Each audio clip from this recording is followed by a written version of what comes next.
అరకులో మాజీ మంత్రి నక్కా ఆనందబాబుకు చేదు అనుభవం. సొంత పార్టీ నేతల నుంచే నిరసన సెగ. ఇక అరకు పర్యటనకు వచ్చినటువంటి మాజీ మంత్రి సమావేశాన్ని అడ్డుకున్న టీడీపీ నేత అబ్రహంకు అన్యాయం చేశారంటూ నినాదాలు. ఇక మావోయిస్టుల చేతిలో మృతి చెందిన మాజీ ఎమ్మెల్యే సోము తనయుడు అబ్రహంకు ఆఖరి వరకు టిక్కెట్ ఇస్తామని చెప్పి చంద్రబాబు మోసం చేశారు.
ఇప్పుడు గొడవ చేయకండి. గొడవ చేయాలనుకుంటే అందరూ బయట ఉన్నాం.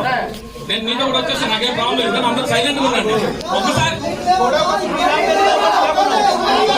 సైలెంట్